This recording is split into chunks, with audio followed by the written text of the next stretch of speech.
Dans la foulée du centenaire de l'armistice de 1918, retour sur un sujet encore sensible aujourd'hui, celui des fusillés pour l'exemple.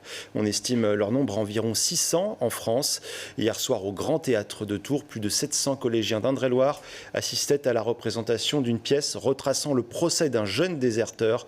L'occasion pour eux de prendre conscience de cette réalité. Aurélie Renaud. Nous sommes en 1915, en plein conseil de guerre. Ce jour-là, le soldat Emmanuel Perrault, originaire de Loudun, est jugé pour abandon de poste en présence de l'ennemi. Il a 23 ans. Son lieutenant l'accuse d'avoir refusé d'aller à l'assaut et de s'être échappé durant 3 jours.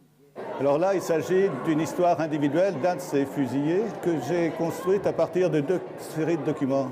Les documents officiels qui sont conservés aux archives militaires à Paris, qui donnent une version de l'affaire. Et puis j'ai eu la chance de trouver dans un grenier à Tours d'autres documents, des documents privés. Et c'était essentiellement les lettres de ses camarades de combat qui racontent qu'en réalité, le pauvre Perrault est victime de la vengeance d'un supérieur. La peur, les tirs d'obus, l'effroi. L'accusé tente de s'expliquer.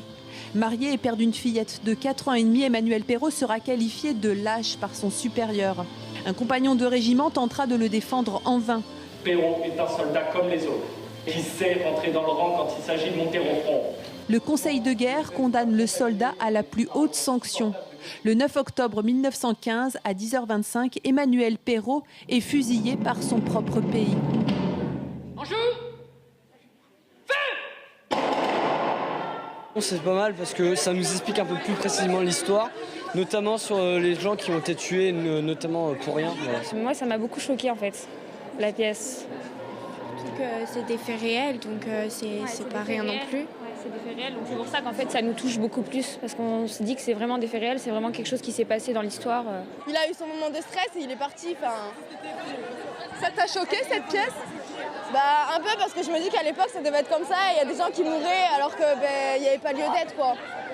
Emmanuel Perrault, un destin dramatique, identique à celui de tous les poilus anonymes, oubliés de l'histoire, fusillés pour l'exemple.